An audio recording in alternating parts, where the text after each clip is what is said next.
Hey,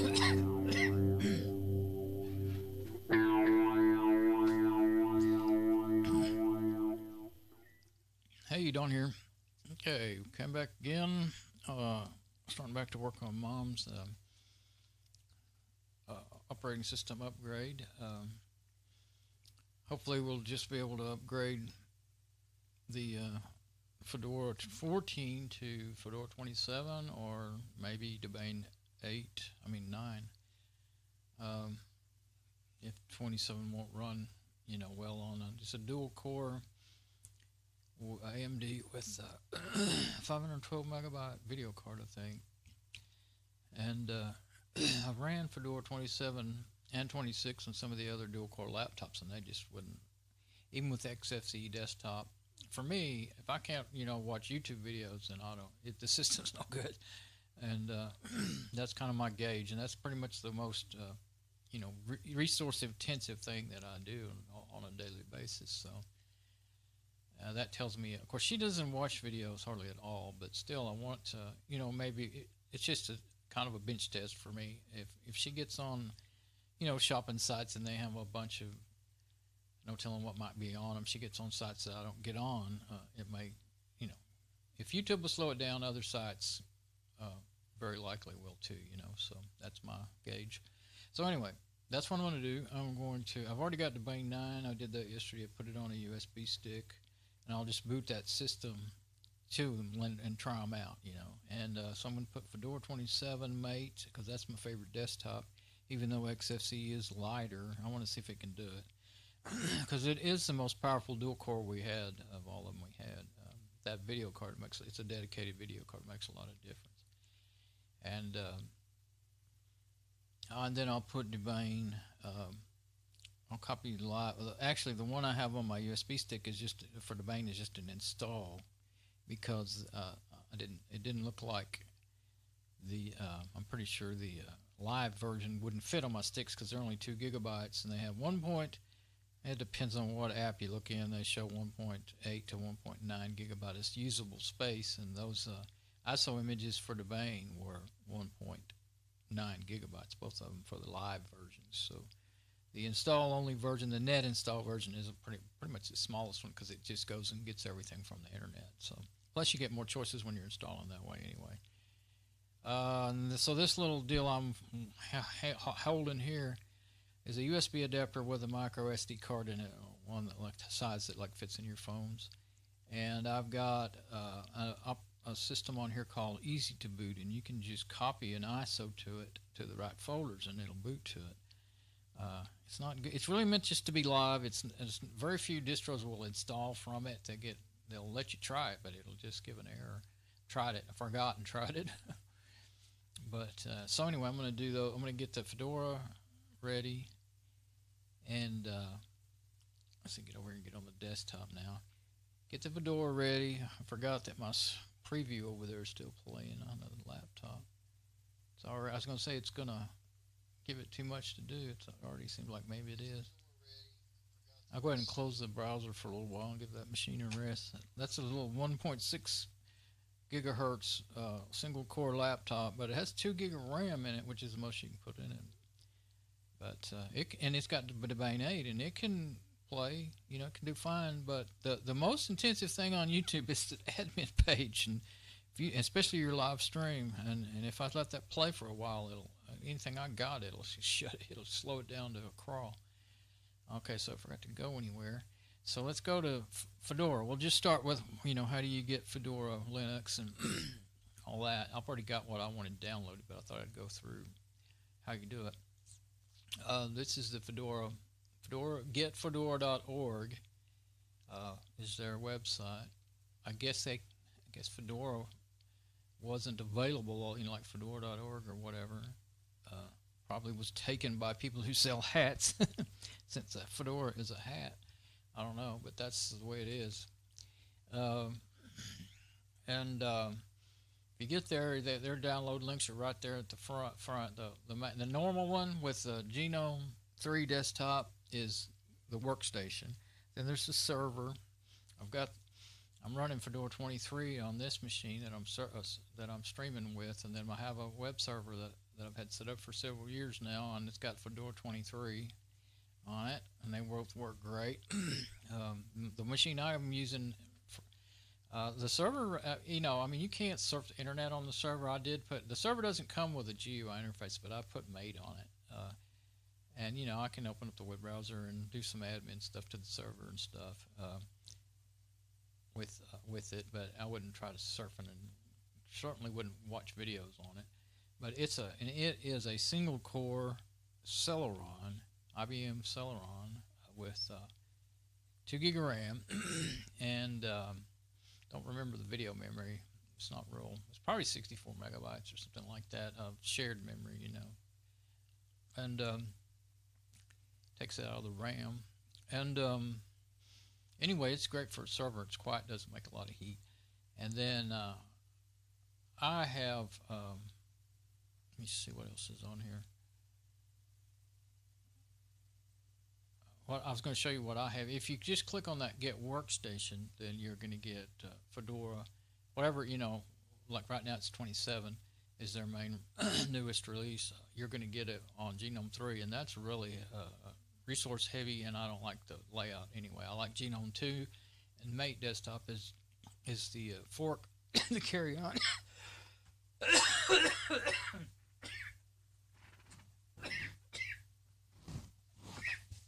Sorry. Carry on of Genome 2. So that's what I've been using ever since they retired Genome 2. And that's the desktop you see right here, and with my own little additions and stuff. Atomic is a new thing they got going. It's a little complicated to set up. I thought I might try it out, but it's pretty complicated, so haven't tried it yet, but I may do it later.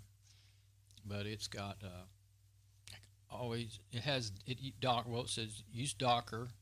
It has Docker and Kubernetes in it. Saw a video, the guys in the video call it Kubernetes. I thought that was funny to keep saying that over and over. Kubernetes is what I see when I see that. I always see silent E's and stuff, so I don't know what's right, but you can't just go by how people say it because everybody says things different. Anyway, it's basically Docker is kind of like running a virtual machine, but the operation is, the way it works is different, but it's similar to a virtual machine. Your app, you can run apps in Docker, or you can run full operating systems in it. So I think it'd be pretty cool. And it's supposed to be more secure because you put everything in a sandbox. That's what they were saying in that video I watched. That was a video from 2017, I think. Anyway, when they hadn't been completely, it wasn't fully released yet. It was kind of like in not beta, but pre-release, I guess. So if you look on down the bottom of the page, you might not even think to do that. I didn't. Usually, like most of your links on most pages are up here at the top. Well, they don't really have much up there, but you got to go on down. And if you go on down, then you'll get to what I'm interested in. For more options, let's see, what do they call it now? They used to call it spins. Yeah, they're calling it spins. Well, they used to call spins something else. They used to have, I forget what they called it. But anyway, now it's called spins. And what it is you can get KDE, XFCE, I'm not sure what that one is. Cinnamon, I'm looking down there at the address it's going to. And LXDE, desktop, Mate, that's where I'm going to go.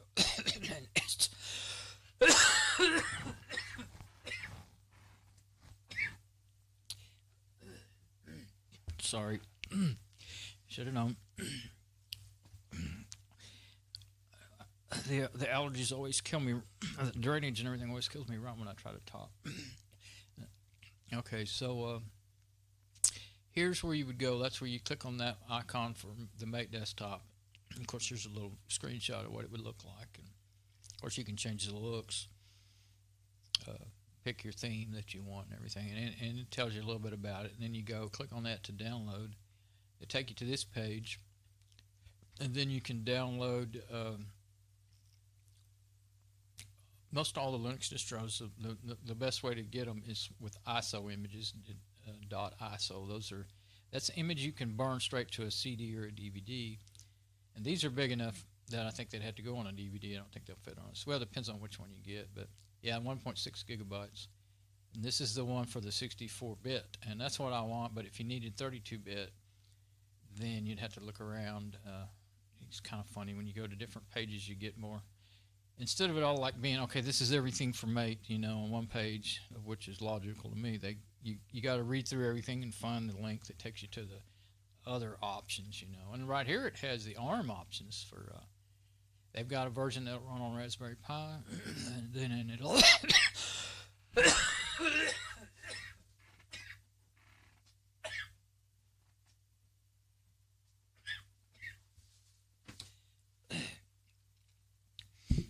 It'll also run on other Linux distros. I'm sorry. I get all turned around when I cough like that.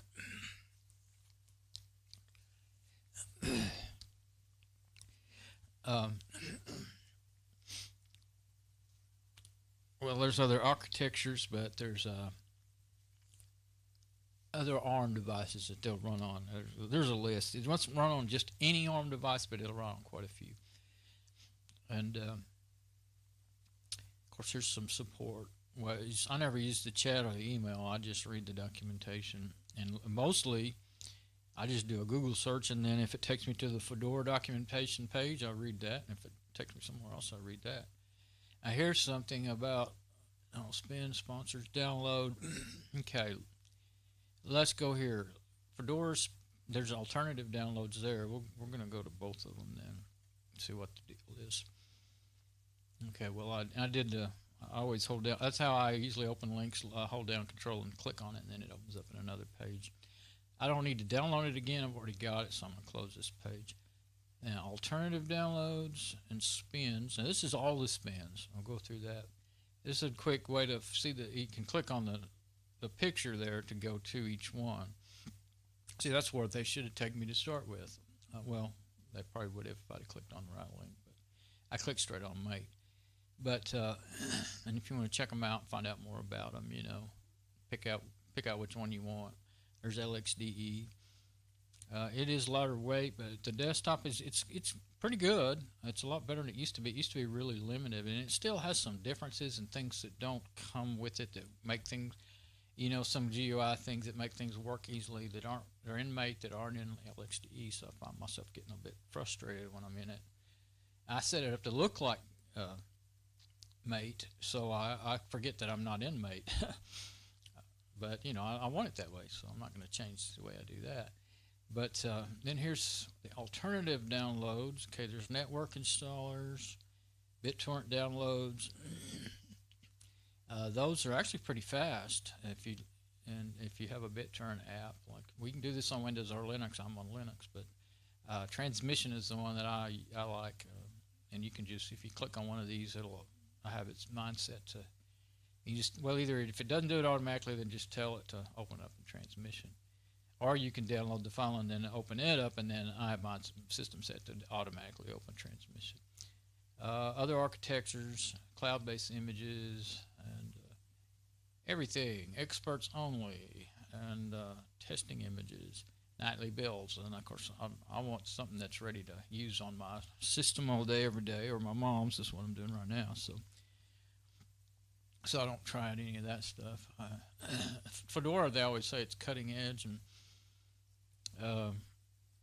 some people think it's too raw for them, but I don't find that the problem at all. Hang on a second.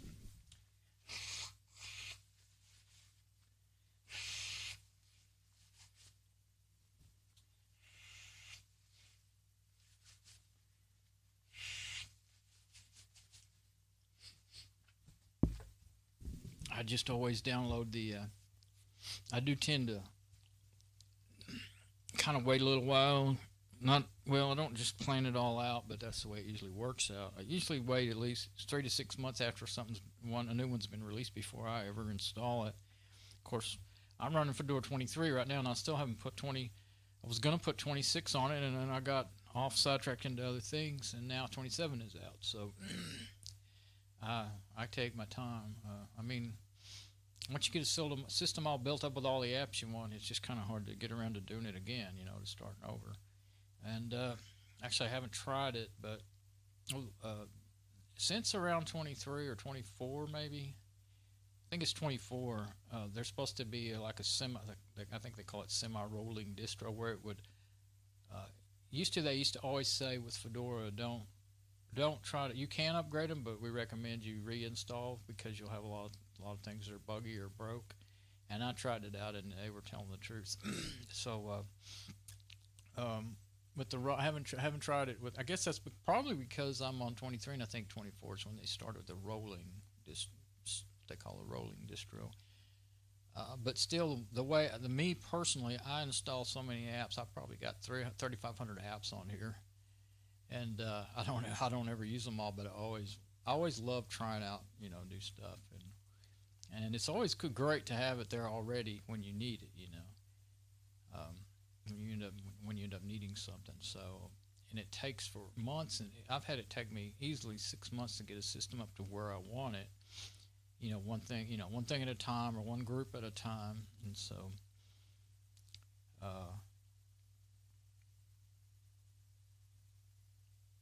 I like to. I'm not in a hurry to upgrade as long as I keep. As long as you know, everything. I've never had any. As long as everything is secure, and I've never had. One time years ago, I had something that I clicked on a website. Somebody sent me a link, and I clicked on it, and it crashed it locked up my system. This was on like Fedora 8 or something. Maybe it was further back than that, 7 or something. Actually, with Fedora, if your system locks up, you can just hard shut, or any Linux distro, you can just hard shut it down and boot it back up, and it'll be fine. You hardly ever have any trouble. With that time, it broke my file system, and I don't know if that thing on the internet, it was some sort of app, you know, on a website, if it really did break it, or if I just hard shut it down at the wrong time and broke it. But back then I didn't know how to fix a broken file system. That's what it broke, was the file system. But anyway, I had to reinstall. Other than that, I've never had a malware or anything infect any of my Linux systems, so completely the opposite with Windows. So, but one thing I do is, like Fedora, you know, they have come out with a new one every year, so about after 2 years, they quit, you know, they call it end of life, and they quit supporting your older systems.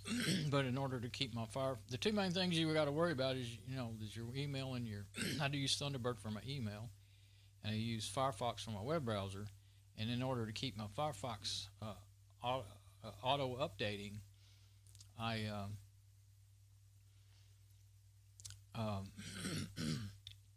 set mine up in could call it portable version, portable mode, or I wanted to see what Crusader's using. It's been doing that, and I don't think it always did that. It gets to using a bunch of processing power. I don't know if it's because I've got it sitting here. See, it's constantly refreshing because I got it there on that. I've been doing that always, though, so I don't know.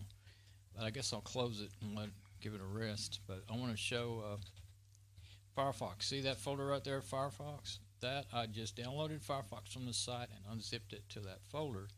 And then when you run it from there, from that, not that one, you want the one that doesn't have any extension, and that'll start it up. And then I just make I put me a shortcut up here, and I make it go to that, you know. And so then set it, once you get it opened up, set it to automatically update itself, and it'll stay updated. Same thing with Thunderbird. I call it standalone mode instead of portable, because it's not portable, it can't be moved, and it's not necessarily standalone either, because if you go to Mozilla, all your profile and everything, you have to do this the way I do it. You have to already have Firefox installed, and your profile and all that resides in here. And so it works with and this is the older version of Firefox. There's your profile. All that stuff is still in here. I have an extra profile in there because an old one, because I imported 226.18 and 322.18. I don't know why they both have newer dates on them.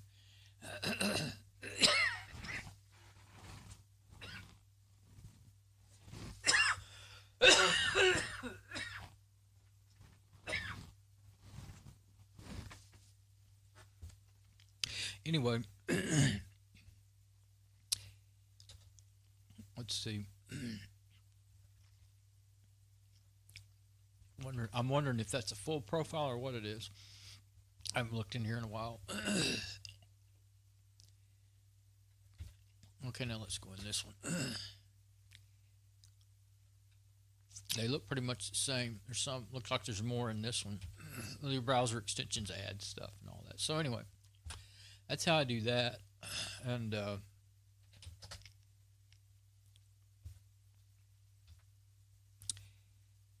let's see if that's, I can tell my machine's not responding really great, so I'm going to close that. I'm going to need that in a minute, but I won't open it again until I really need it. Okay. And I think I'll go ahead and open up the browser on the laptop again and make sure my stream's still good while I'm thinking about it. But that's a sidetrack, but that's kind of an important thing to know. But if you're going to be getting the new one, well, here's something that I just saw today. I've never seen this before. I just happened to look at the, see if I can get to it in my history or something. Probably been too far since long since I've been there.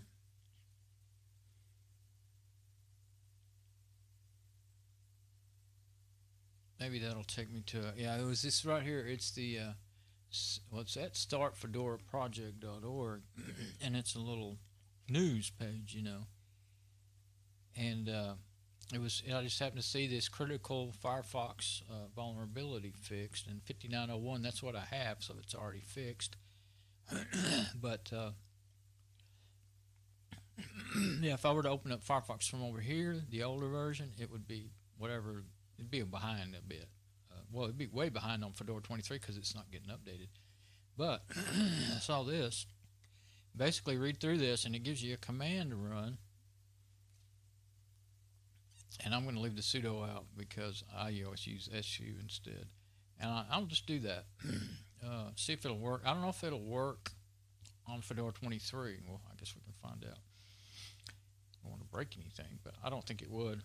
Anyway, run this command and it'll give you the new updates testing. Enable repo updates testing, update Firefox. Now you could do that in the GUI. Pretty sure you could do that. Yeah, you could.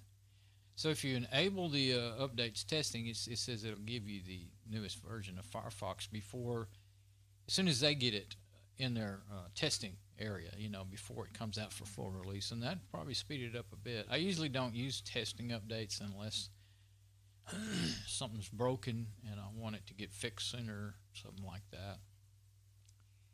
But actually, I'd rather show it in the GUI.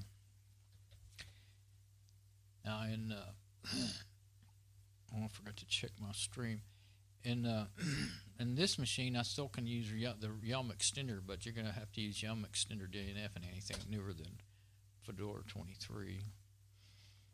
So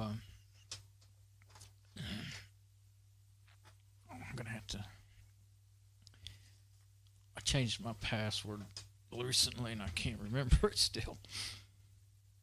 Hang on.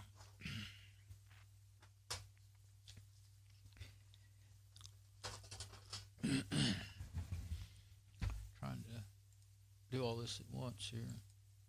Okay. All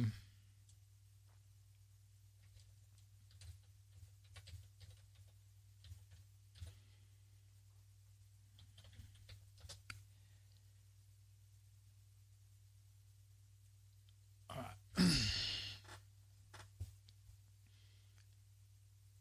Let's see if I want to look. I've got to check my stream first, make sure it's all good. wasn't talking there, so I haven't seen anything. Okay, there we go. Finally got caught up. Okay. Now up here in Yum Extender or DNF extend if you were using it. See, where do you go? Well, there's some options there. I think you might go to Preferences, and let's see. It's different from the older version, so maybe you can't do it in here the way you used to be able to. Packages. Okay, here it is. Repositories. Okay, so all you have to do is just click on the one you were wanting. So what did they say? We wanted updates testing. Now that command may still be necessary. I just now realized because updates testing, update Firefox. Okay, so if you just enabled, there it is, updates testing. Click on it. That should get you an update for Firefox. We'll try it and see. And if you install something like this Vivaldi web browser, see, it puts in a repo for you. If you install something that's not in the RPM Fusion, I always put those in there. And see, I just leave them on the I don't do the rawhide. I just do the updates. I don't do in the normal RPM Fusion. There's called a free and a non-free, and then I do the updates. And then see, Google Chrome has its. Well, actually, I don't have Chrome on here anymore. I have Chromium, but it just says Google Chrome. That's the repo, so don't take that out. Skype, I have that put in there. And let's see. Other than that, I don't have. Let's see. Yeah, I don't have test updates for the other stuff enabled. Normal Fedora updates, and normal Fedora repos.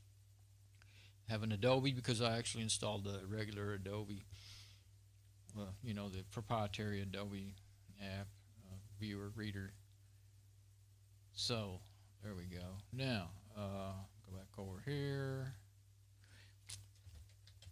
Let's see if we come up with a Firefox update.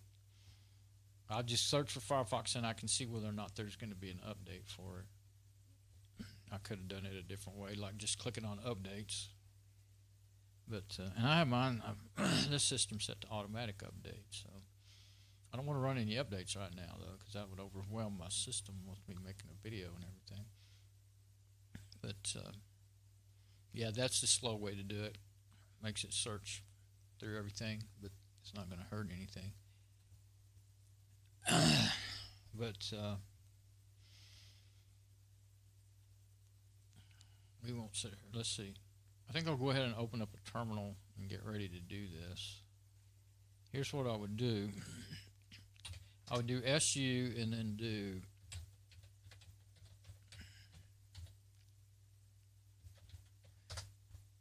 and now I'm ready to run that command. But and don't try to run any DNF stuff in the same time as you're running it over here. They'll conflict with each other. Okay, there's no showing an update's available. It would be red if there was an update available. You might have to close the GUI and open it back up or something to get it to show. We look for updates, it looks for updates, I think, on a timer, matter of fact. So, yeah, I think it does. So it probably wouldn't do it until the next timer. Yeah, it's not showing any updates. So, yeah, if you were worried about security, then, it could be no updates because mine's already been updated. But anyway, let's just do it. Do what they said to do to get those updates. And I'm just copy and pasted that in there. Uh-oh, what are we doing? Oh, okay, test updates. Now that added that repository. Actually, I already did that, but nothing to do. Okay. So I guess there's absolutely nothing to do because I already added the repository and there wasn't any update available. And probably I'm in Fedora 23. So if you did that on Fedora 27 and you didn't already have that update, by now you probably do because, I don't know, there's no date on this article. That's weird. I'm going to say because of the date, most articles have a date at the top. So I don't know how long this has been out. But it's fairly new, I would think. But, I'm going to open up my bookmarks now and go to my Fedora and see what else was it. I was going to look through here and see what else I might want to show you. Make sure I'm still on the desktop where I think I am. There's DNF System Upgrade. That would show you how to, I was talking about doing the upgrade to the newest distro. That could show you how to manually do it and tell you all the ins and outs about it. But usually you get a notice saying there's an upgrade available, and I never get those on this system. So I think that's probably because it's not a rolling. I think the rolling started in 25. Here's the installation guide. Let's see. Well, there's the FAQs. Here's the FAQ page. That's a quick way to find out some of the ins and outs right there. And this is bootfedora.org. Okay, well, I was kind of want to mention that anyway. This is a cool little thing. You can download a little bitty tiny ISO and put it on a USB stick or a CD if you wanted to. I wouldn't waste a CD with something this small, but unless it was a rewritable. But it will boot your system to a menu. It'll pick it up from their server, and then you can pick one of the Fedora distros to install it from that server without downloading the ISO or anything. And I did it once, and it works really well. As long as you have a fast enough connection. I got 60 megabit up and 60 megabit down and 5 up, and so that's fine. Now I did this. I probably had, I think I was still on 30 megabits when I did it. I haven't done it for quite a while with this, but if you don't have a very fast connection, or if your machine's kind of slow, if your machine doesn't have a good, at least 2 gigabyte of RAM, probably more than that, then it won't handle it well because everything has to be loaded in your RAM, So, but it can be, and it's easy. I mean, you don't have to learn anything about downloading ISOs and burning them to disk or putting them on a USB or any of that stuff I'm fixing to show right now. Which stuff is not hard, but it's a learning curve, and then they change it after a while, a year or two, and then you got to learn some, see what you do it the old way and it doesn't work. That's what happened to me with Fedora 23, and I finally had to go back and read the instructions again, and so hopefully they haven't changed them this time. Here's the installation guide for Fedora 27, 32 and 64-bit, AMD and Intel. And that's why I'm showing these, is because getting to these links, I mean, if you really, you can just pause the video and go back and get these links. I know, they go by too fast, but if you really, it takes a while to find this stuff, is why I'm doing it. Okay, labs, that's what they used to call everything. Okay, labs now is, that's what they used to call what they're calling spins now.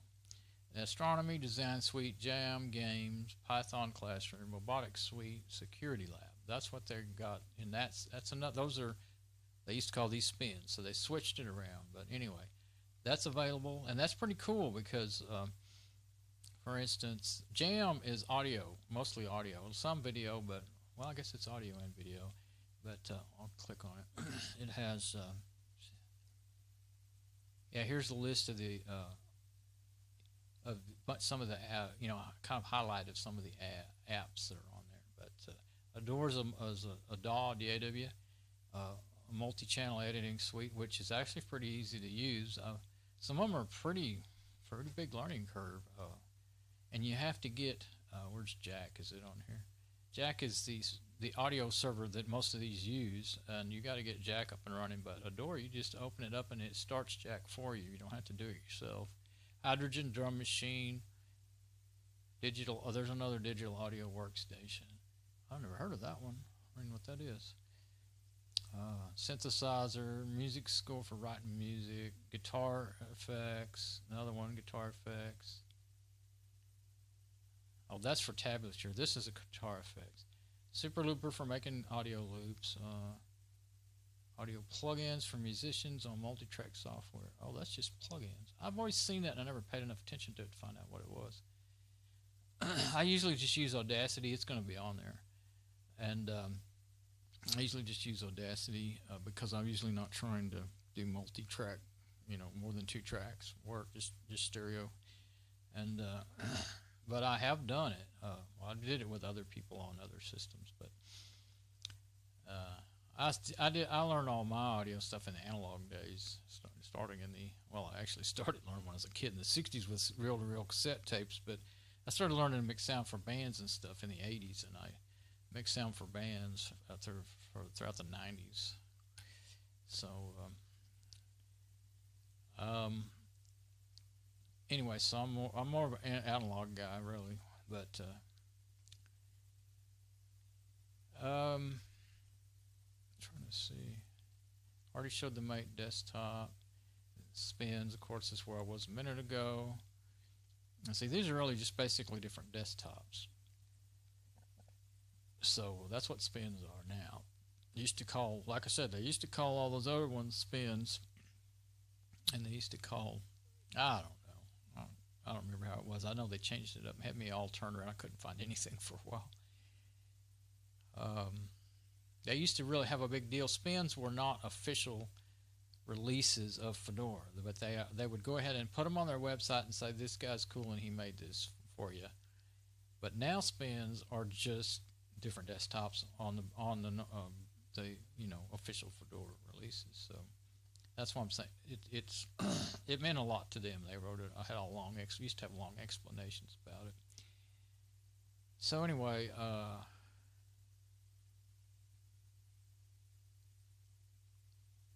yeah, there's another place to go, Fodor Magazine. That's where I was thinking I was a minute ago on that article. This is Fodor Magazine, and it'll tell you all what's going on. How to set a host name. That's an article that I saved. I do it while I'm installing, but if you need to go back and change it, that tells you how to do it. And if you go to the Fodor Magazine homepage, then it's like, got a bunch of articles that you could look at. And let's see.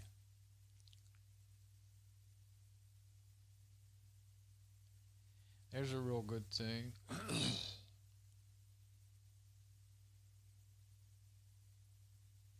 Oh, that's group installs is another thing. I won't go all off into that right now. I could talk for hours about all this stuff. I've learned out. There's a pretty cool thing. I've put it in some other videos, but there's a pretty cool thing with. Let's see. I think this is just like on the forum or something. No, this is not even on. Yeah, it's Ask Fedora. Okay, it's another one there. How would one choose optional packages in group install? Oh, maybe this is it. Sudo yum group install network servers. That's an example.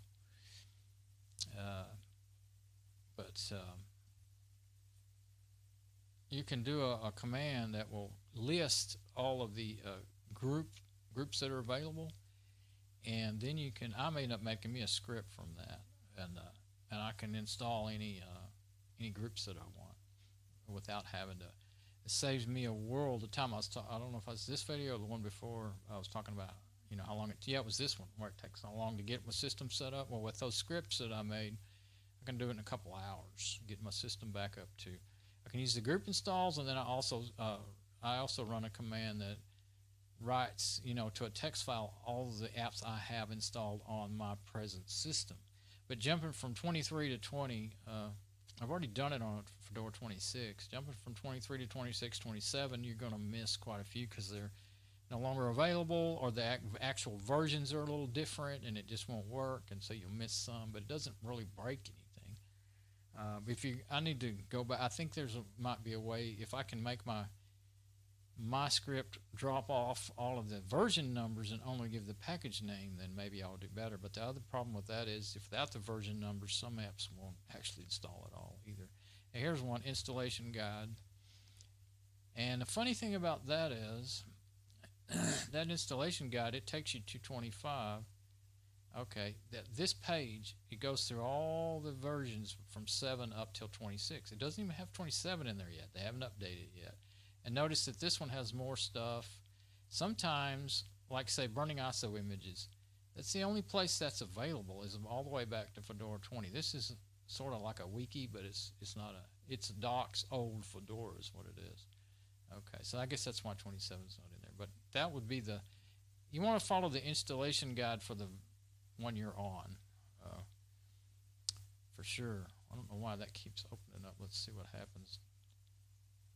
Yeah, okay. Sometimes you click on a link and it'll take you to one of these older versions, and that's because that's the newest information available. But there's where you'd go to go through and see there's a lot, everything under the sun in there. So, and sometimes you have to go through it, at least, the first part of it. What I'll do is, let's see.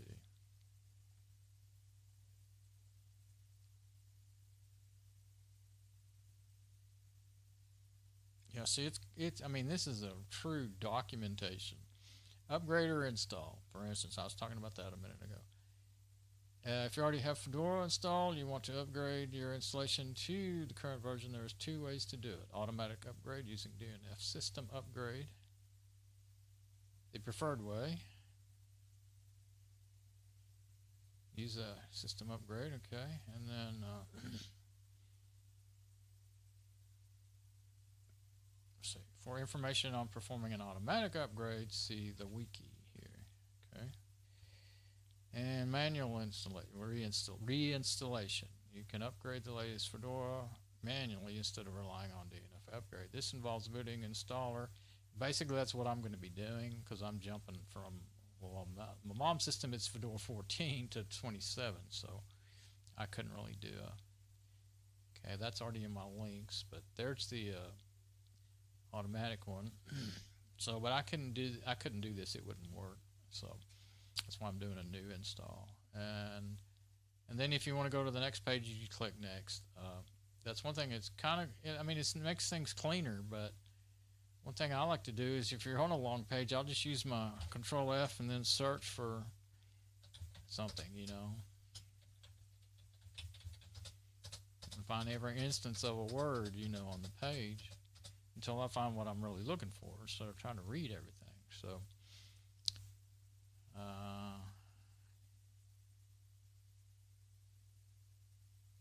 Keep your desktop awake with caffeine shell extensions. I hope I still don't have to do that.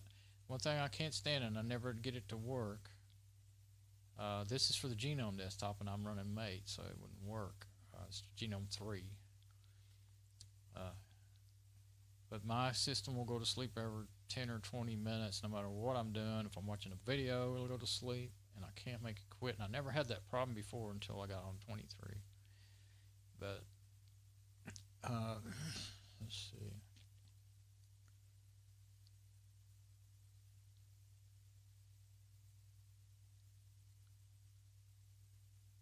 I'm looking. I just thought of something.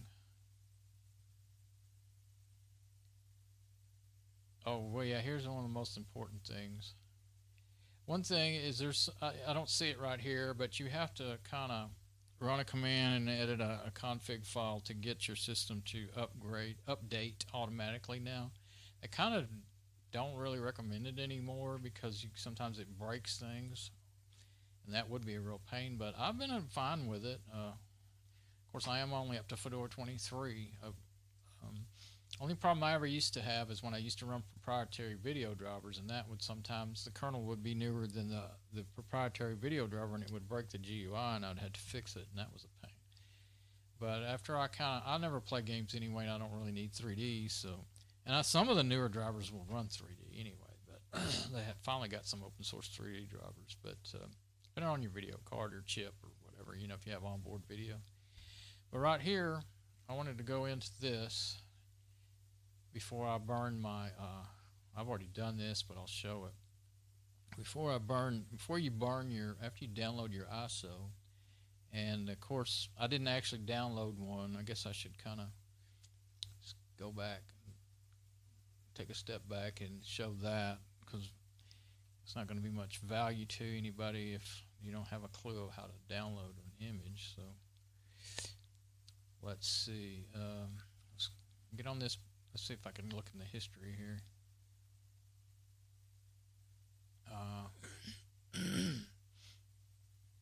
went through so many pages. There we go. Fedora spins. I'm also trying to check my. Okay, I've got it playing, but I don't have the audio to make sure that works. Yeah. Okay, I'm still good. Okay, well, let's say you were going to download. Let's see what I got. See if there's anything I actually need. Maybe I don't have it all.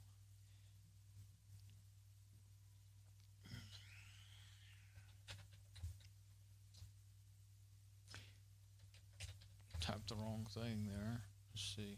Oh, I haven't got the download yet. What did I do? I hit an extra key.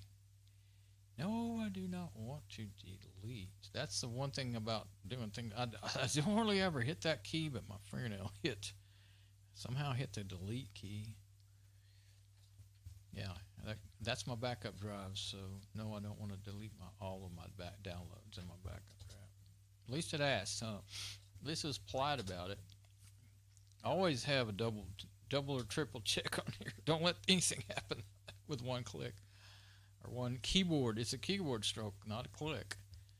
Okay, so I have Design Suite. That's KDE desktop. And I like it. I just like all the apps that come on there, and I liked it. But I did install from it once or twice. But then for me to get the desktop I really want, I have to go back and install it, which isn't too hard. But then in your startup sequence, you'll have all these KDE and Mate stuff starting up, and you'll have to go through and stop the junk you don't want, because you don't want it all doubling up, using up resources and fighting for control of, like, I can't think, different things.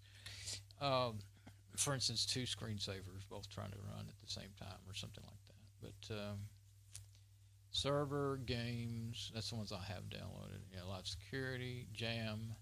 Oh, Design Suite is more about audio, graphics, right? Okay. And Jam is the audio video one. And Make Compiz is the one I want. Looks like I don't have XFCE, just plain old. There it is. There it is. I already have XFCE. So, yeah, there's not really anything I'll need to download, I don't think.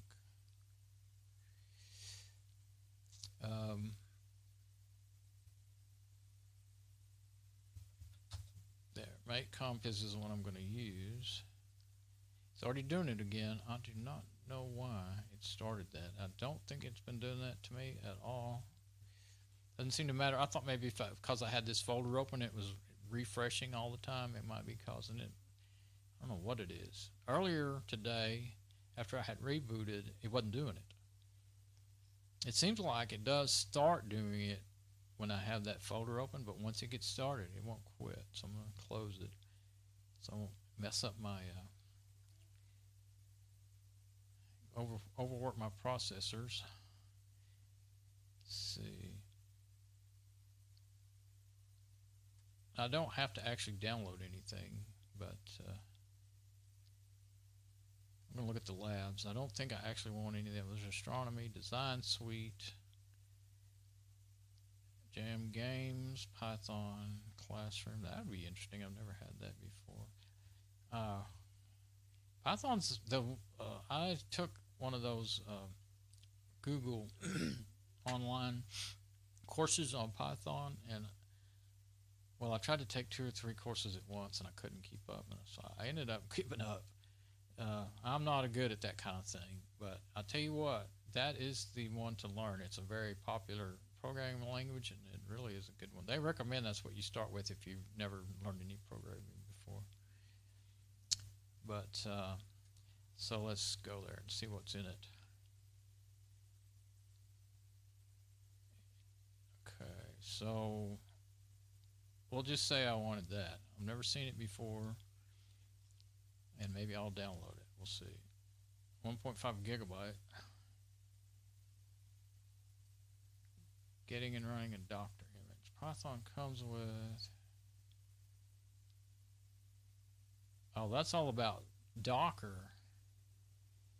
Yeah, this is what you got to do to run that other thing. Let's see.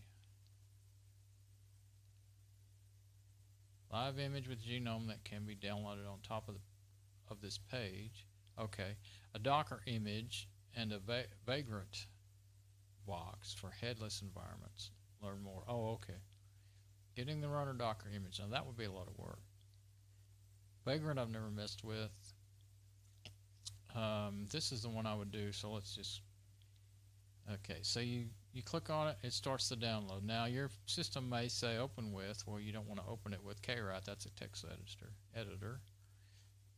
And so I'm going to download it. And then it tells you to,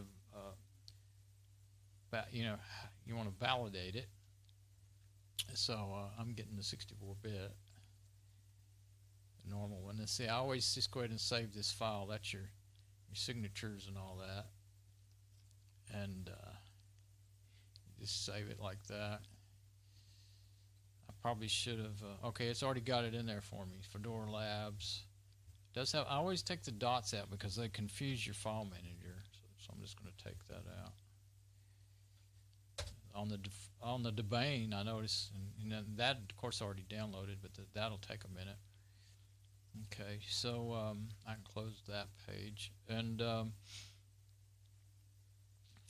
now I want to go to, oh, there it is right there. This is what next thing you want to do. It takes you to that. Once you, when I clicked on that to open up that, to get that checksum, then it takes you to the instructions. And in Fedora, it's pretty easy. Just copy these commands, and it'll do it for you. And but I'm going to go open Crusader back up because that's the easiest way for me to do it.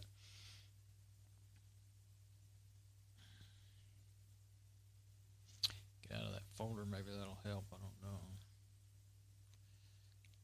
So see, it's already using up resources. But okay, yeah, this is going to be different now because I think normally the last time I did this, I had them all in the same folder, but I put them in all in their own folders. I don't think it'll work with them in subfolders like that.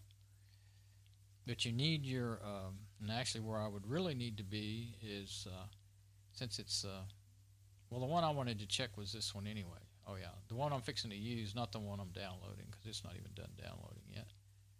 It will be pretty soon, but, so I'm going to check, so this will be, you know, different. Well, this is all of them, I think. Yeah, this is all the different versions. So all that's good no matter which image you're downloading. But, make sure that everything, you know, I can get by with that for a while, the usage there. So I want to stay in mate, and I should have my,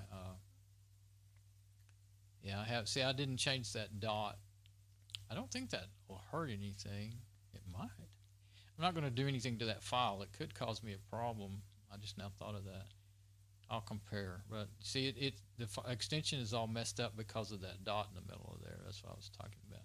What you do though is I've got a, you know, an icon up here in my Crusader, open, and the terminal in the current directory. And you don't have to be root to do this. So yeah, see, it's working pretty slow because of this crazy thing that it's doing. Okay, so I'm going to run that command that it told me to run. I'm just going to move that over there just for, this is what we're checking right here. Paste. Now it's important, these GPG keys, and I do this every time. They're probably already in my machine because I've done this several times before. But here's the keys, they're all imported. I don't know if it tells you where they end up or what. Okay, might be best to do it every time anyway. And then do this command. And if you do it in a whole directory full of them with checksums and ISOs, it'll check them all for you. Okay, now let's see what we got. It's already done since it's only one file. Okay, the signature, it says it failed something. Good signature, Fedora 27, and that's what we're looking for. I don't know what that failed means. This junk is all very complicated. Looked up hash table failed EOF. I don't know what that means. But I do know, key is not certified with the trusted signature. There is no indication that the signature belongs to the owner. I don't know why it says that either. I think I read about that before. Anyway, fingerprint key name. Or you could do it this way. I guess I'll go ahead and show that. Yeah, I guess I'll show it. Okay. I downloaded these the other day. I used to have one that would actually do this and then tell you, this is a GUI app. It would do this and then tell you whether or not they matched. So let me open this other one too. This other one here, of course, it depends on. Now this is. I'm gonna rename this now because it's confusing me. Okay, that's a checksum. So I don't think it's an MD5. Usually MD5s they say MD5 in them. I'm gonna rename it so I can read the file. Yeah, it doesn't even have a file extension. Okay, so I'm gonna start with this one, and it's not an MD5. I don't think. I think it might be I better not start with this one because I don't think it'll go up to the. I think it might be an SHA-256. Well, let's just do this one. I'm gonna put this.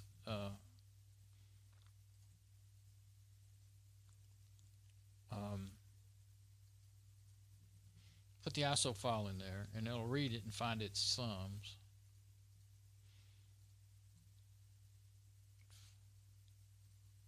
I'll put the ISO file in there. This is how I got it working, got it figured out the other day. Like I said, the one I used to use, which I can't find anymore, I used to use it in Fedora 14. Now I ran the hash, I did the hash, check the hash or whatever it's called there,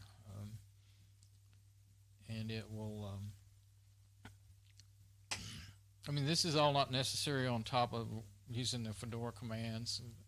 What I basically have figured out, as you can see, I'm absolutely no authority on this, but usually if you don't know how to do it, then you don't know even the little bit I know.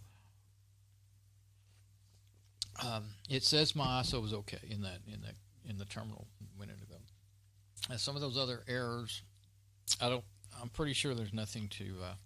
I don't think that's an alarm or anything. I think it may be that I can't even explain it. I could be talking about when it set alarm. Could be about me, the key that I have on my machine, and the fact that I don't have one of my own that's registered or whatever. But anyway, here's the each sum right here, and they're so long enough they're not even showing up. Okay, now here's the one that the sums in this file. I'm gonna hit view, and I should be able to just see them. And here they all are. And see, I can't look at those and compare them with my eyes. There's no way. So that's why I want a program to do it for me. But let's see. SHA-256 is right there. Oh, and that's all for different ones. I need to look on the right one. I want mate, compiz, SHA-256. There. Okay. I think I better close my. It's not. Yeah, I'm still using up too much resources here. Well, hang on until I'm finished because I'm using it to do this with. Okay, so it ends in 31635 CE. Now that's it right there. Now, there's no way I could not remember more than 4 letters at a time, so I couldn't do that. That's why I got to have something, programmed to do that for me. So,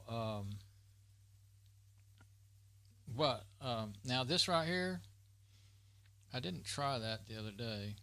I thought about, of course, once you've kind of figured it out, where is it? That's it right there. Now, if I copy this, I was really tired when I was doing it the other day. Now, I thought about doing this and then I didn't. I think maybe this is what you would do with this program. Okay, yeah, there's a little green dot. It says it matches. Okay, so you copy and paste the hash that you think is the right one, and see it matched up with SHA-256. So it does do it. It's just not automatic. I didn't try that the other day because I wasn't sure about what to do with that field there. And I don't know what HMAC means. It takes it all away. That's something else. I don't know what it is, but that took all that away. I guess if you put them both in there and hit hash, it would probably come up with that little green dot. We'll see. Now this program, you can add a whole bunch of files at once, and it gives you a big long list. Or you can do, well, there's actually several ways to do it. Let's see. Is that the one? No, this is the one. Oh, I'll let this finish, and then I'll show you the other options that it has. You have to get to this page by clicking the view. I guess it stayed where I left it. I'll go ahead and close this and close Crusader now because it's I know it's using up too much. Yeah, I can tell by the way the machine is, sluggish. Okay, see, it did it. Okay, now the view. Well, that's the default view file, and then there's text. I guess you could, I don't know, I guess you could copy and paste the address in there. I'm not quite sure how you would do that. And then that check is the checksum. Hash is what it does to find them, and checksum is what this is. These are checksum file, checksums, and different types. And then right here you could add a whole bunch of files. I think. Or maybe, yeah, I think so. I think you could add more than one file. And then see how it has MD5, SHA. They would all come up under each list. But that'll work. That right there will work. And you know for sure that you try it now. You know that it's good. This one, I did it when I wanted to do them all at once. And only thing is you got lists to look through, And what else? Yeah, I'm not going to run that one. No point in doing two of them. But so my file is good, which I already knew that. I had checked it this way, when I first got it. But I see those downloads are good. Now, before I forget about this ISO, I'm going to go move it. I've got to go back and open up Crusader again. Man, that's a pain. It hasn't been doing that, using up resources like that, and I depend on it so much. But sometimes you just got to deal with what you got there. Okay, now that's my folder I'm going to put it in on my backup drive. I'm going to go ahead and manually do it, because if I wait until my backups, well, sometimes I put it in a folder right here and then let the backup do it. But since I'm right here right now, I'm just going to make me a folder and put it in there. Just copy it. And I'm not going to mess with this one right now, but this way I'll know. I've got my checksum and I'm going to go ahead and hit copy and then delete it off of the side where I don't want it, because if anything goes wrong, I got another chance to fix it. That's a rule of thumb I learned to try to stick by a long time ago. But it writes pretty fast to that USB drive. That's a USB drive there. But so that's how you check them. That's two ways to check and make sure you validate your download. Make sure it's okay. So I think I will get out of my web browser too. That'll help the machine a little bit. And oops, made it go away. And I'm going to reload my preview over here, my live stream checker. And that's almost done. Okay, there we go. Well, it takes so long to reload. That machine's just not tough enough to do anything fast. But it's only a 1.7 gigahertz single core, so it's doing pretty good. Now I'm going to delete it out of there. And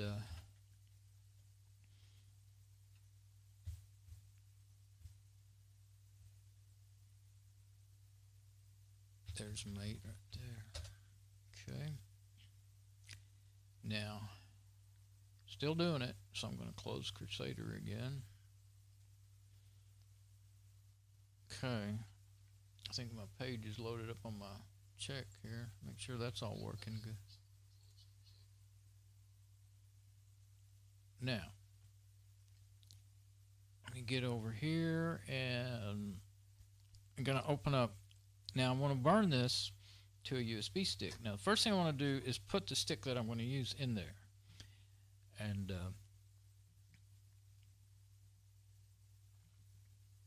here's what I have. These are pretty old now, but they're, well, you might think, yeah, you might be able to tell because it's so big compared to what they have nowadays, but this is the SanDisk 2 GB, and I have two of them that are identical, and they're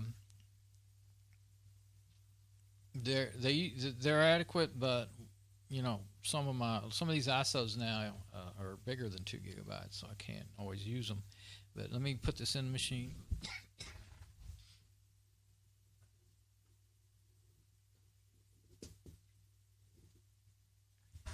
And Fedora does its own special formatting for, let me get back on the desktop here, and I will show you.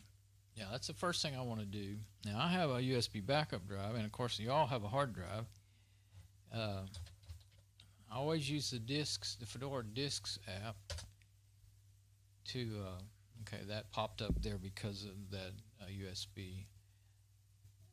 So I will tell it just cancel. I don't want to, if I open it up, I didn't want to, well, I didn't want to open it up in that web browser, but because I didn't want to open up in Crusader, but actually I can show it all right here. Okay, this is my hard disk, and see it's all divided up. This is a busted Windows 7 system, and then and that's the NTFS, and then it was a dual boot system. I mean, it still is, but I can't use it. It won't even boot into Windows 7 anymore.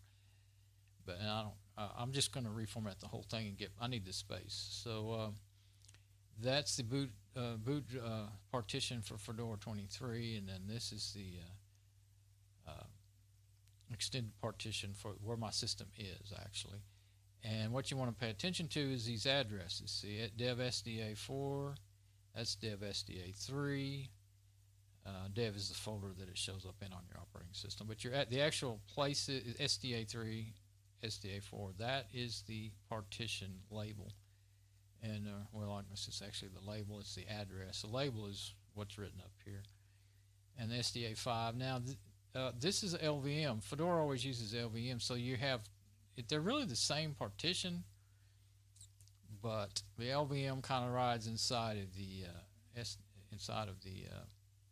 partition for their extended partition. And of course, there's your CD drive. There's my backup drive, and it has a little Windows kind of a system partition. It's a hidden reserve. It's SDB1, and then the main partition is SDB2. Now, you don't want to write to any of those with your Fedora Media Writer, you know, when you're writing and then your CD, that it says CD drive, but it's really that USB. Sometimes that happens, they get recognized differently by different machines, different operating systems. I thought it pretty much always called it, you know, the older, like Fedora 14, I think it calls it USB, like what it really is. But this is the thing you need to know. It's actually, that's the weirdest thing I've ever seen. It's calling it SR1 because it thinks it's a CD. Normally it would be SDC. See, this is SDA, this is SDB, and this would be SDC. But it's, I swear I had it, you know, the other one, I wonder if I did something to that. The other one I had it in there yesterday, and it was an SDC. Yeah, same brand, but a different stick. I wonder if it could be because Fedora caused that with the way it writes it. It could be that. It could be. This right here is, oh, I see. Because I want 67 megabytes. This is that partition that you cannot remove. That just because of the way this drive is made, it's only like 67 megabytes. That is it's got some Windows stuff on it that you can boot some portable apps and stuff.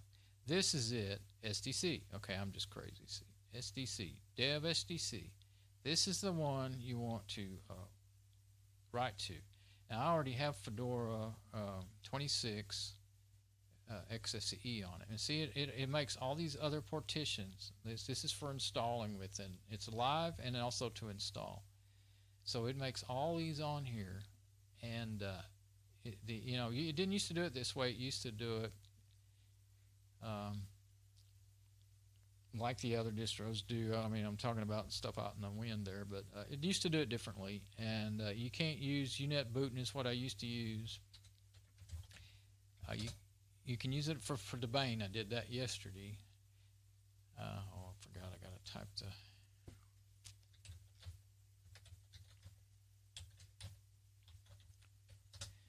Used to wasn't any problem because I had my root password in my head, but I decided to change it because, you know, I started kind of thinking it should be changed, and now I still can't remember it. Anyway, UNetbootin's pretty easy. You can even download. You can't download anything newer than I think Fedora 23 with this or 22 with this, and so you probably don't want to use that part. But you can use your own ISO image. Just go and get it. And that's what I did with Debian yesterday. It still works with Debian, but don't do that with Fedora, with any of these USB writers, media writers. Some of them will do CDs and USB, but that one only does USB.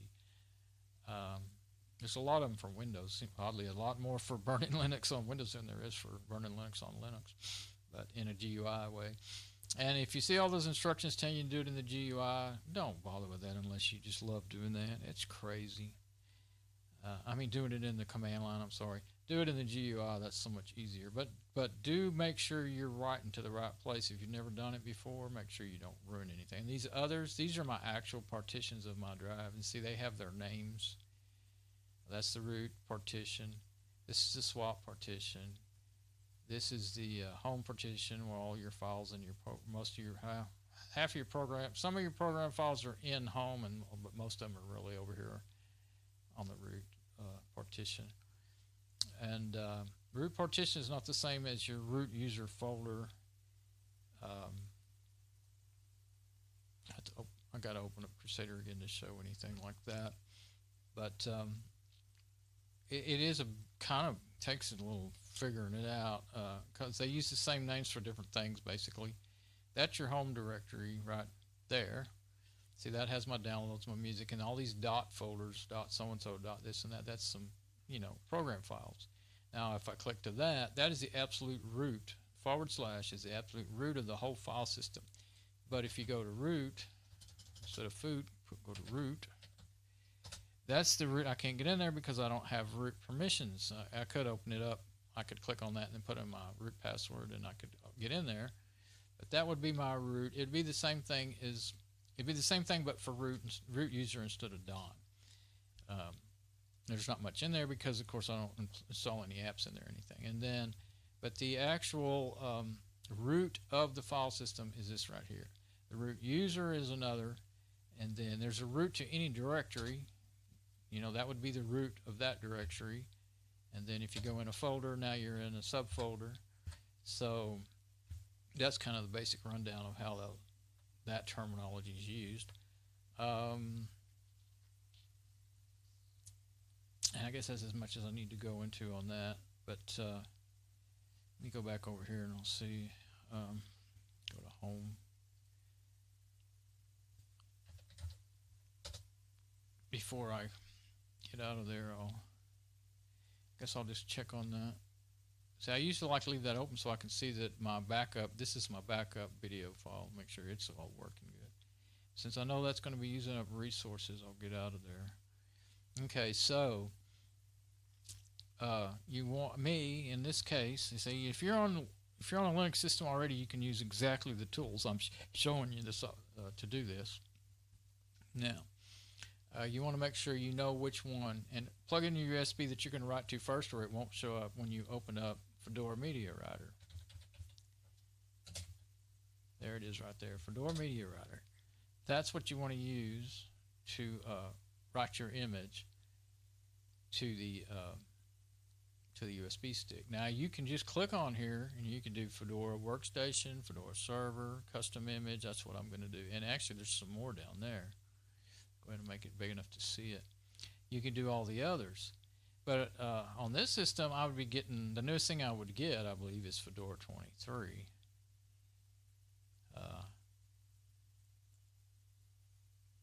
Let's see, if we clicked on Mate, pretty sure it would just download, and it would download it for you and burn it to the USB stick. And I don't want to do that, so I want to go back. Because what I want is a custom image. It takes me to my file, to a file manager. So I'm going to go, some of these things do single click, some do double. Get you turned around. Okay. And I want Mate. What'll happen is you'll accidentally select one when it's not the one you want, but this is the one I want right here, Fedora 27 64-bit. And so now it says ready to write. I'm going to make that smaller again so you can kind of see where we are. Now, it says that, and I think that is my USB drive. Now, if you weren't formatting, it says 5 terabyte. That's bad. You don't want that. With this Fedora Media Writer, it does format. That's it, and it could destroy all my backups. So, you know, the safest thing to do would be to unplug your backup drive. But my images are on my backup drive. Now, what I used to do is copy them back to my downloads folder and unplug it because I was so scared I was going to get. If you're not like me, sometimes I'm not feeling good. My mind is foggy. I will do that because it just takes that one little slip of a click, or maybe like your finger slips and you get the wrong one and you didn't notice it, even though maybe you know what you're supposed to be doing. I mean, it makes me nervous just sitting here looking at this. That says SanDisk Cruiser pattern, 2 gigabyte. Now, usually, that's something I'd forgotten about. All your other media writers, they give you the address, SDC. I was going through all that for a reason, and the reason was that. But see, this one's not telling you that. They're dumbing it down to make it easier, to actually make it harder and more easy to make a mistake. Because look at that. What the heck is ST50 so-and-so? Who knows their freaking model number of their drive? That's dumb. But if you learn Linux at all, you're going to learn FDev, SDA, BCD. So I guess they're thinking that's too hard for people to learn, and they're trying to make it easier. But now SanDisk Cruiser pattern, that's okay, since I absolutely know that thing always shows up as a SanDisk Cruiser pattern, 2 gigabyte, but I also have 2 of them. So what if I had them both plugged in? I've done that before, ran into that. Windows system will do that. It'll be like, which one? But I do only have, of course, the size will tell you me a lot in this case. But I keep clicking on it. Now that arrow usually means drop down. I thought maybe there's more information in there.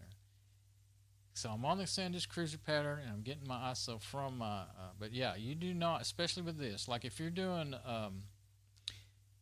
like when I was doing Debian, it was just writing the files. It wasn't reformatting. So even if I made a mistake, I wouldn't ruin the disk. But this one is going to, well, in a minute it may say, do you want to just redo the files, or do you want to completely reformat it? We'll see. But used to you had to no matter what with this Fedora Media Writer. But let's put it. Yeah, I don't think that will be updating with any more info, but we'll do that. SanDisk Cruiser pattern. Make 150% sure. Okay. No other choices. Okay. Still scares the crap out of me. Okay.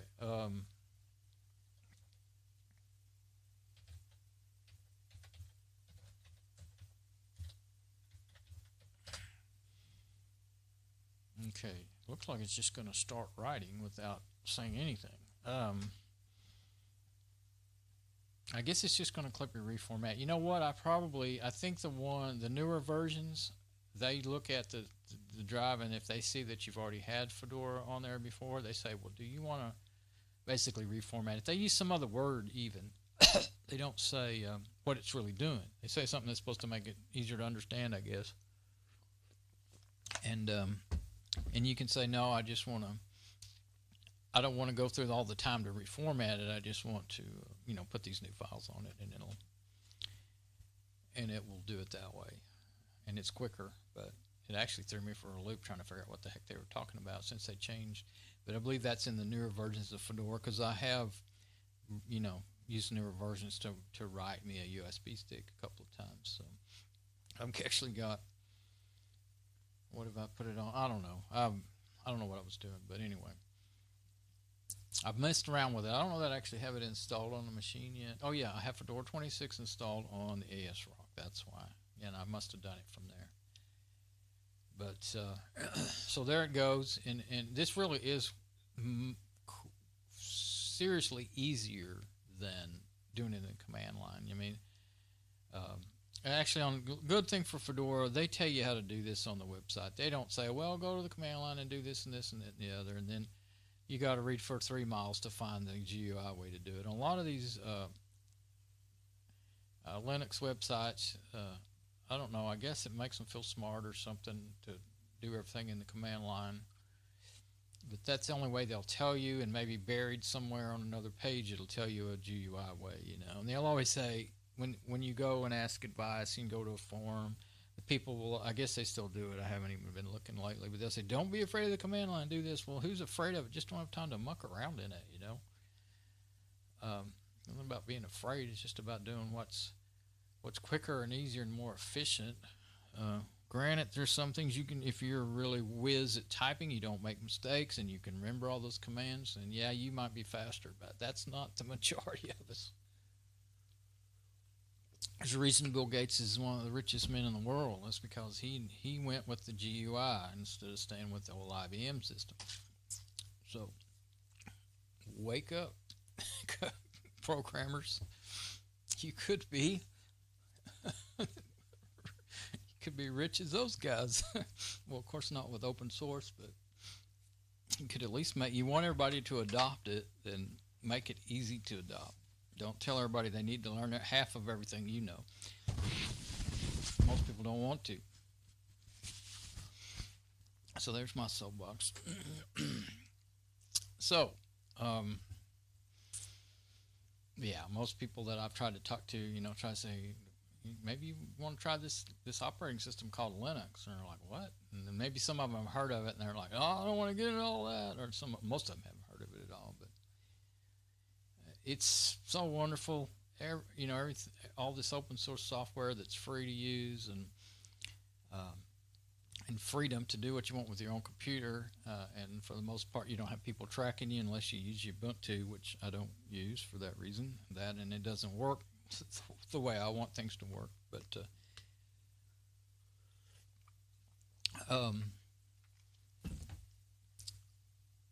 the only difference, I went from Windows XP to Fedora 5, and the only thing, it was so much like Windows XP, I was just in heaven, but without all the negatives and all the malware and crap to deal with and everything, and all the halfway functional freeware, and nag screens telling you, don't you want to buy this? It's so wonderful. And usually the biggest nags were the worst software that was buggy and crashing, And of course, Android is even worse than that. I hadn't even had a smartphone until a couple of years ago, and I couldn't believe all that crap. But its base operating system is Linux, but man, it's nothing like Linux.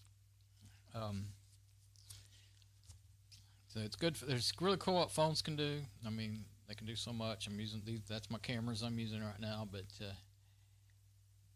there's so much negative to all that. Commercialization and it's everybody's got to make a living, but pushing all those blinking ads in everybody's face and all that stuff, it just ruins everything. So no, I won't stop using my ad blocker. It's too bad for you that you choose to blink all that junk in my face and think that's how you're going to make a living. I'm not going to click on that stuff. I'm going to block it if I can, and if I can, I won't go to your site. So, and at the end, and to end with that, we're about done writing. So, all right. Application required to open SanDisk cruiser padding for reading. Application attempting to perform an action that requires, let's see, that's not something I remember having happen.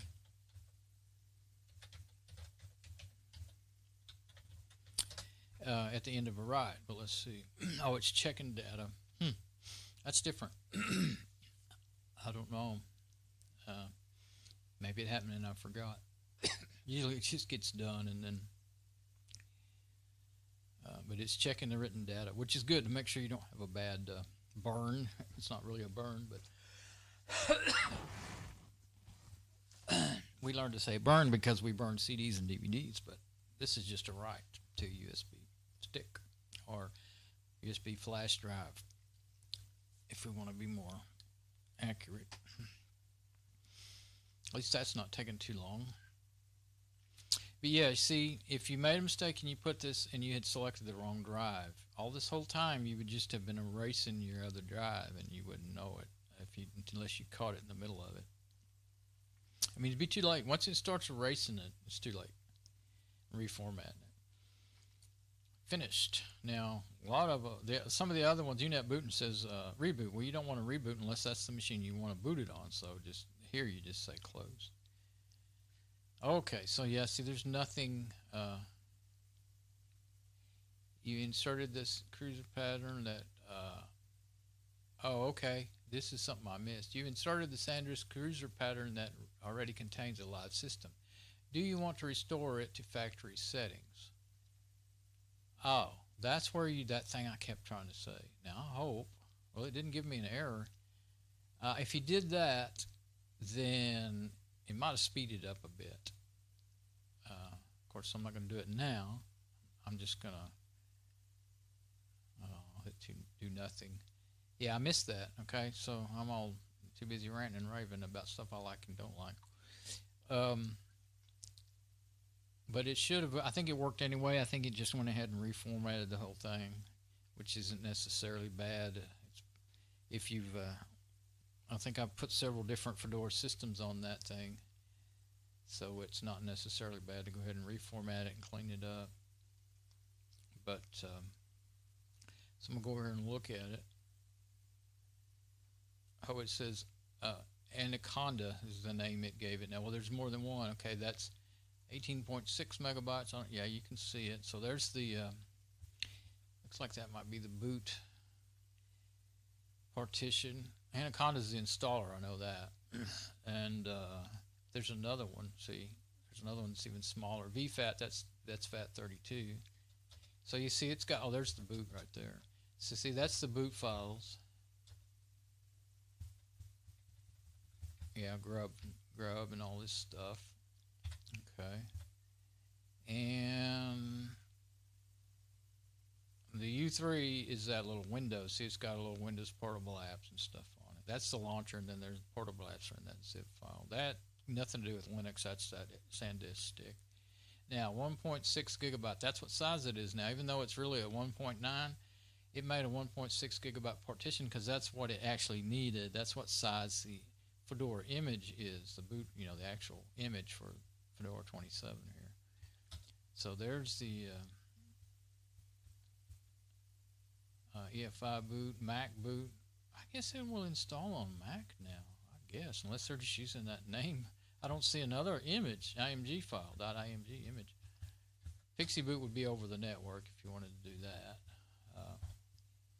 I call it Pixie boot. Let's see. ISO Linux. Let's see. I don't know. That's a curious thing. Initrid. I call it Initrid. I-N-I-T-R-D. Initrid. That's a boot image. Let's see. Let's look at it again. Yeah, grub. I don't know. There's a lot to all this. And SquashFS. That's another part of it. All that to working together makes it boot up. So yeah, you can kind of see it a little more clearly. What is that? Oh, that's it. The Fedora Make Live, Anaconda. So this is all this. I'm scared to. That's all my. I don't want to accidentally start deleting stuff. That's all what just happened. That's my backup drive. So let's go to downloads so that I can't accidentally delete things. And now, to be safe, I'm going to unmount it before I I can't ever remember. It's either that one. Well, of course, there's more partitions. See how many partitions there are? 1, 2, 3, 4. Seems like one of them I make it unmount just right, and the other one doesn't. Let me try it that way this time. It says it can't do it, but it unmounted it. Now let's try this one. No, didn't unmount those yet. Okay, I'm just going to unmount every one of them. I don't want to just yank it out because sometimes that can damage the file system on your USB. And yes, that happens in Windows too, and people don't usually even know. Okay, so but it actually seems to be more picky on Linux than with Windows as far as that happening. Depending on your kind of thing, you know, what kind of stick you have, I guess, flash drive you have, and what kind of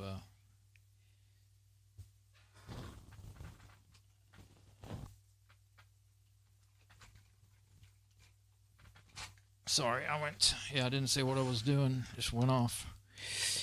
Okay, I'm going to relabel that right now while I'm thinking about it. That's what I'm doing. Go ahead and switch over to the camera for a minute here, just to do something different since I'm not using the screen right now, that screen. I can't really hold this up in the air to do it, but I already have Fedora 26 written on here, so I'm going to use my little ink eraser thingy.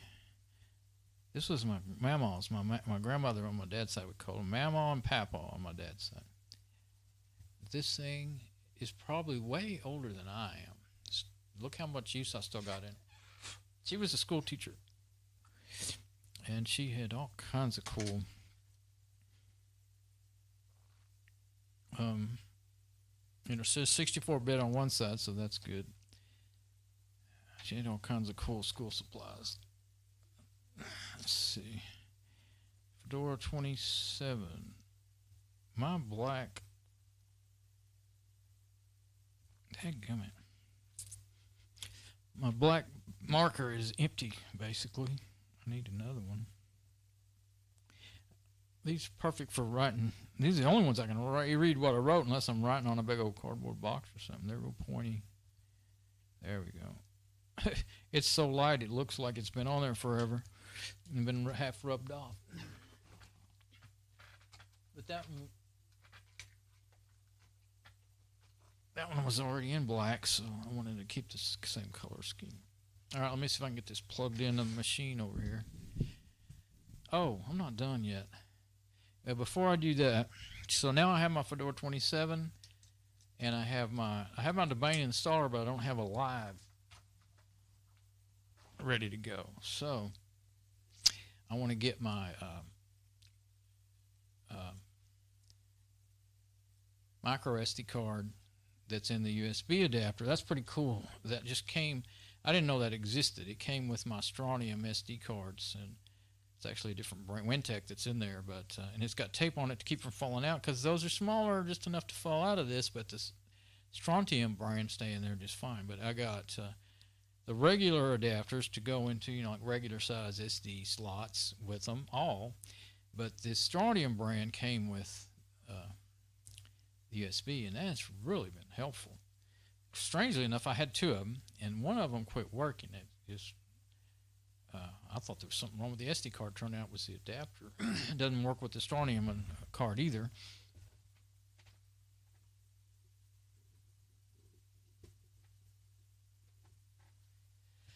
So I'll get that into my system there, and what am my deal's still playing. I guess I never did actually check my. It was playing, but there wasn't no sound. I don't know. I might have just muted it and unmuted it, but at least I know I'm live here. Okay, let's go back to my. I think I'll close that disk app. Just keep open what I need open. I guess I'm gonna have to hit reload. I always. Boy, that's loud enough. I hit reload, but it took a while there to reload. Yeah, 32 gigabyte. And it used to be an icon that came up with that, but now well, a different one. That's a piece of paper icon. I don't know how come that changed. I never did figure that out. But anyway,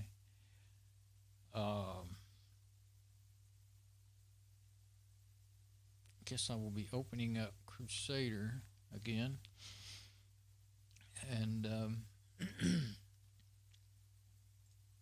make sure. Yeah. Okay.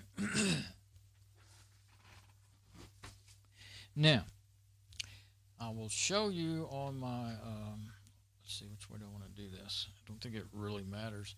I'll do it the way that kind of will probably be sensible to me. 28.9 gigabyte, that's what size it shows up in Crusader.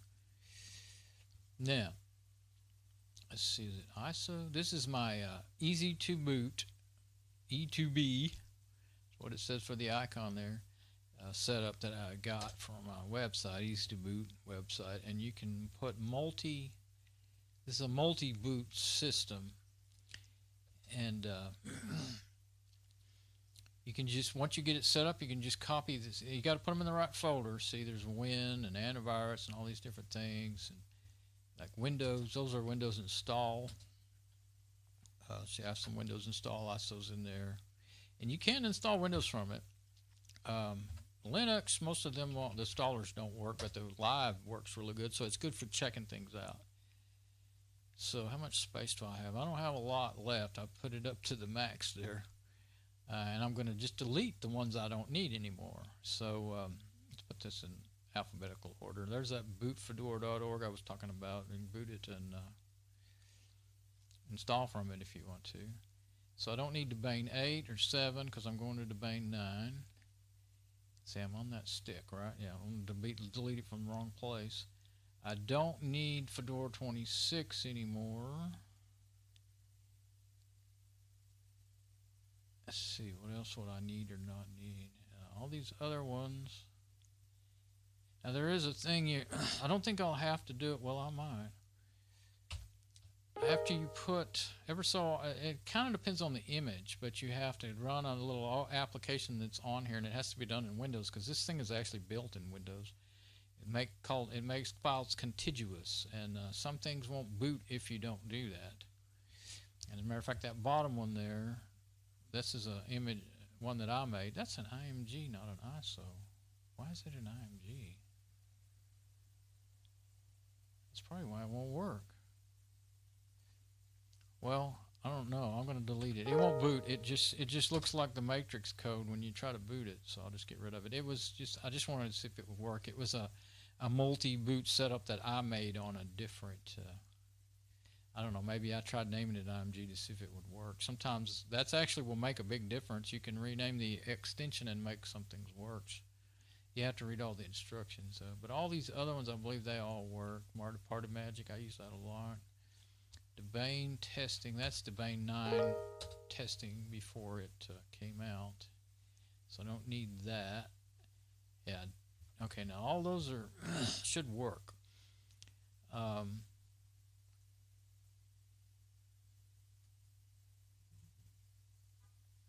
Okay, go to download.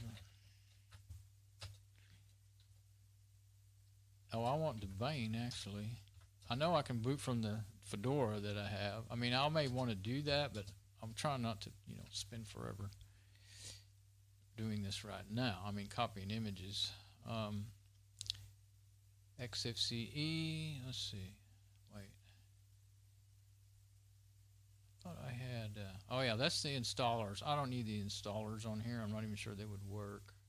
I want the live images. Yeah, those two.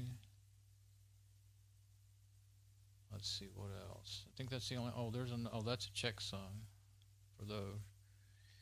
And I already checked those yesterday, so I'm not going to go through all that. That's in the previous video, checking the downloading. And I didn't have these. I had just the installers, and so I went ahead and downloaded the live images.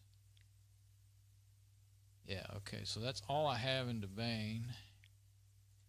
So you just copy any of these Linux ISOs to the Linux folder, and see, that's 3.9 gigabytes right there.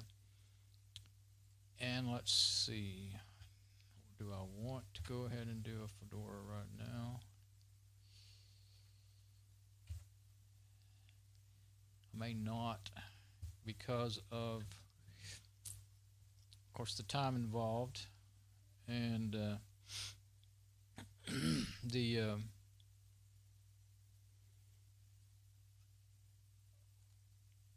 what am I thinking? Oh, running the what it's doing there to the system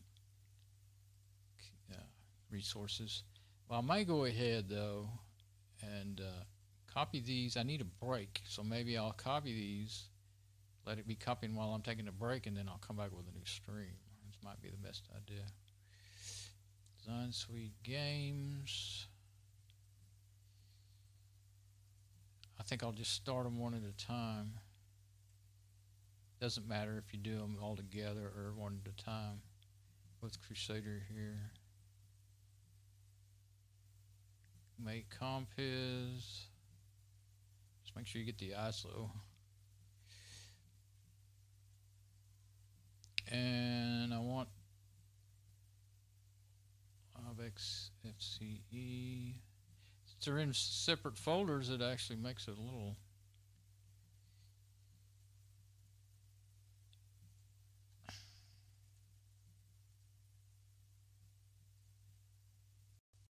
put too many in there.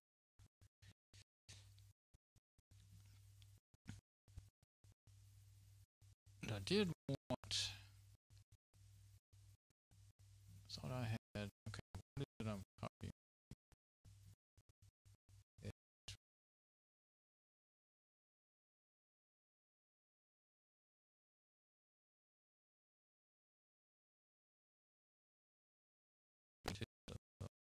Those are done, and I'll triple check if I want to have enough space. 11 or enough space to do those. Okay, so let me go take that break because I need it, and when I get all that done,